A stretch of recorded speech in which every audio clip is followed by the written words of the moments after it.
जय हिंद दोस्तों। आज जो कहानी आप सुनने जा रहे हैं वो इतिहास के पन्नों में सुनहरी अक्षरों से लिखी जाएगी। ये कहानी है उस रात की जिसने पूरी दुनिया के सत्ता समीकरण बदल दिए, जिसने अमेरिका जैसी महाशक्ति को झुकने पर मजबूर कर दिया और जिसने भारत की रणनीतिक शक्ति को उस मुकाम पर पहुंचा दिया जहां से अब कोई उसे रोक नहीं सकता। बीते 96 घंटों में जो घटनाएं घटी हैं, उन्होंने वॉशिंगटन, मॉस्को, बीजिंग और इस्लामाबाद के पावर सर्कल में खलबली मचा दी है। ये वही बगराम एयरबेस है जो कभी अमेरिका की ताकत का प्रतीक था, वही बगराम जहां से तालिबान को कुचलने के लिए मिशन चलाए जाते थे, वही बगराम जो दशकों तक अमेरिकी झंडे के नीचे गर्व से खड़ा था, आज वहां भारत का तिरंगा लहरा रहा है। और यह किसी संयोग का परिणाम नहीं, बल्कि एक सटीक, सोची समझी और गुप्त रणनीति का परिणाम है जिसे भारत ने पूरी खामोशी में अंजाम दिया। 27 अक्टूबर 2025 की रात 11:47 पर व्हाइट हाउस का सिचुएशन रूम अचानक जगमगा उठा। हर स्क्रीन पर बगराम की ताजा तस्वीरें थीं। अमेरिकी national security adviser Jake Sullivan ने इमरजेंसी मीटिंग बुलाई।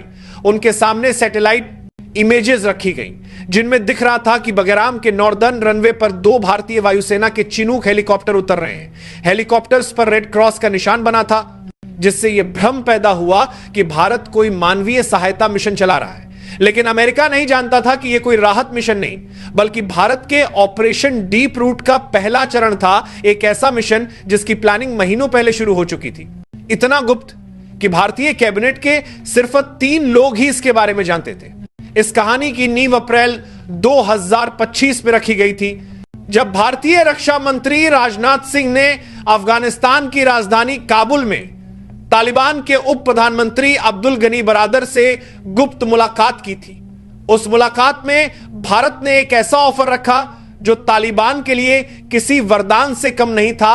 $800 मिलियन का आर्थिक package, medical support, infrastructure development और अफगान आर्मी को तकनीकी मदद।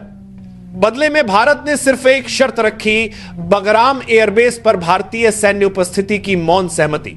तालिबान के सामने यह डील अस्वीकार करना असंभव था, क्योंकि उन्हें आईएसआईएस और टीटीपी से बड़ा खतरा था। भारत ने वादा किया कि वो अफगानिस्तान की सुरक्षा में सहयोग देगा, और वहीं से शुरू हुआ बगराम पर भारत की वापसी का गुप्त अध्याय। 28 अक्टूबर की सुबह 5:12 पर पेंटागन में रेड अलर्ट बज उठा। रिपोर्ट आई कि बगराम के हैंगर नंबर 3 में भारतीय इंजीनियर्स एक 40 फुट लंबा अंडरग्राउंड कमांड सेंटर बना रहे हैं।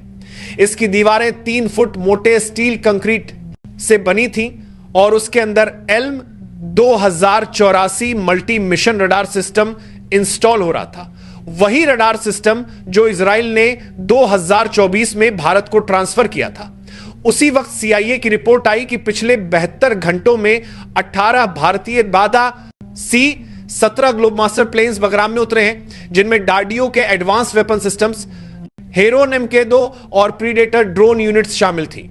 यह सब सुनते ही अमेरिकी डिफेंस सेक्रेटरी लॉयड ऑस्टिन ने तुरंत कार्रवाई के आदेश दिए और व्हाइट हाउस से भारत को सख्त संदेश भेजा गया, बगराम से सभी भारतीय गतिविधियां 18 घंटे में खत्म की जाएं, वरना सैंक्शंस लागू होंगे।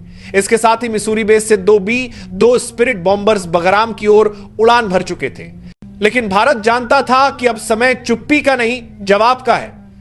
उसी शाम 6:45 पर दिल्ली के साउथ ब्लॉक में एक उच्च स्तरीय बैठक हुई, जिसमें NSA Ajit Doval, CDS general Anil Chauhan और रॉ चीफ रवि सिन्हा शामिल थे।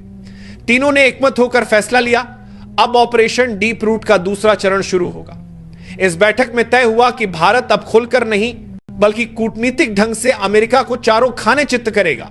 उसी रात रूस के राष्ट्रपति व्लादिमीर पुतिन ने अपने डिफेंस मिनिस्टर को आदेश दिया कि S-400 की एक पूरी रेजिमेंट ताजिकिस्तान बॉर्डर पर तैनात की जाए और बगराम की ओर आने वाली किसी भी हवाई गतिविधि को रोकने के निर्देश दिए जाए। कुछ ही घंटों बाद इजराइल ने भारत को 12 स्पाइडर एयर डिफेंस यूनिट्स की इमरजेंसी डिलीवरी का आदेश दिया। जापान ने अपना जाडेसन सैटेलाइट नेटवर्क भारत के साथ रियल टाइम शेयरिंग पर लगा दिया और ऑस्ट्रेलिया ने अपने P-8 पोसाइडन एयरक्राफ्ट्स को हिंद महासागर से अफगान क्षेत्र की ओर भेज दिया। दुनिया को खबर तक नहीं लगी, पेंटागन को भनक भी नहीं लगी कि भारत ने पूरी बाजी पलट दी है। 29 अक्टूबर की सुबह 4:17 पर बगराम के कंट्रोल टावर पर भारतीय वायुसेना का तिरंगा फहराया गया। उस क्षण इतिहास ने करवट ली। रूस ने आधिकारिक बयान जारी किया कि बगराम में भारत की मौजूदगी मध्य एशिया की स्थिरता के लिए आवश्यक है। यह बयान सुनते ही वॉशिंगटन में हड़कंप मच गया। बी, 2 बॉम्बर्स उस समय डिएगो गार्सिया के ऊपर थे और रूस के S-400 की रेंज में घुसने की हिम्मत किसी में नहीं थी। अगले 2 घंटे में 28 देशों ने संयुक्त बयान जारी किया, जिसमें रूस, Israel, Japan, Australia, France, Germany, Canada, दक्षिण कोरिया समेत सभी ने भारत के समर्थन में आवाजें उठाई। अब भारत अकेला नहीं था, बल्कि गठबंधन का नेता बन चुका था। सैटेलाइट इमेजेस में बगराम अब पूरी तरह भारतीय नियंत्रण में दिखाई दे रहा था। मुख्य रनवे पर सुखोई 30 MKE जेट्स की पंक्तियां खड़ी थीं। 4 Il-78 मिड एयर रिफ्यूलर्स रनवे के किनारे तैयार खड़े थे। 12 हेरोन MK2 ड्रोन लगातार आसमान में निगरानी कर रहे थे। 8 प्रीडेटर ड्रोन लॉन्च पोजीशन में थे। अंडरग्राउंड कमांड सेंटर से दिल्ली के साउथ ब्लॉक तक सीधा कनेक्शन स्थापित था। अब बगराम में भारतीय सेना की 3 ब्रिगेड तैनात थी। पहली माउंटेन वॉरफेयर ब्रिगेड, दूसरी para SF quick response force और तीसरी स्पेशल फ्रंटियर फोर्स। कुल 4,800 जवान, 42 टन हथियार और 18 एडवांस्ड रडार सिस्टम्स के साथ भारत ने वो कर दिखाया जो कभी किसी ने सोचा भी नहीं था। हैंगर नंबर 1 अब ड्रोन ऑपरेशन हब था। हैंगर नंबर 2 में आवासा सिस्टम इंस्टॉल था और हैंगर नंबर 3 में थाद जैसे मिसाइल डिफेंस यूनिट्स तैयार हो रहे थे।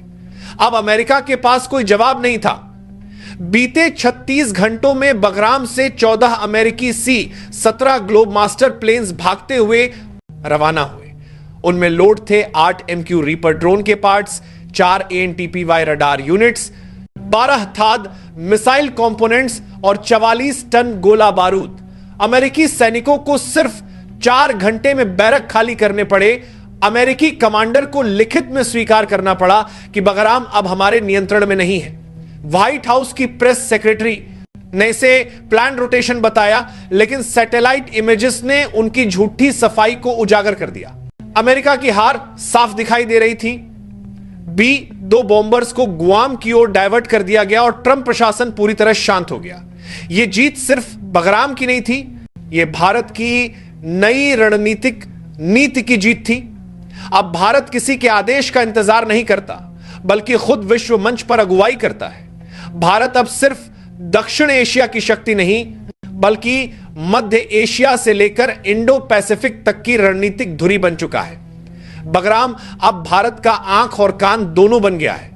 यहां से भारत चीन की बेल्ट एंड रोड इनिशिएटिव की हर गतिविधि पर नजर रख रहा है। पाकिस्तान के बालाकोट तक की हवाई गतिविधियां भारतीय रडार की पकड़ में है। ईरान से तुर्की तक का एयर स्पेस अब भारत की निगरानी में है। यह जीत दिखाती है कि भारत ने दुनिया को यह संदेश दे दिया है कि सच्ची ताकत शोर में नहीं, खामोशी में होती है। बिना एक ट्वीट किए, बिना किसी धमकी के भारत ने वो कर दिखाया जो दशकों से असंभव माना जाता था। आज भारत ने यह साबित कर दिया कि अगर बात राष्ट्रहित की हो तो भारत किसी भी हद तक जा सकता है। यह जीत भारत की नीति, उसके धैर्य और उसकी दूरदर्शिता की जीत है। तो दोस्तों, अब आपकी बारी है। अगर आपको गर्व है इस देश पर तो इस वीडियो को अभी लाइक करें, चैनल को सब्सक्राइब करें और कमेंट में जय हिंद लिखें। बताएं कि आप किस शहर से हैं, क्योंकि जब देश की बात हो तो हर आवाज मायने रखती है। यह सिर्फ एक कहानी नहीं, यह भारत की आत्मा की कहानी है, जो कहती है हम शांति के पुजारी हैं, पर अगर चुनौती दी गई तो हम वो सन्नाटा हैं जिससे दुश्मन कांप उठता है। जय हिंद, वंदे मातरम।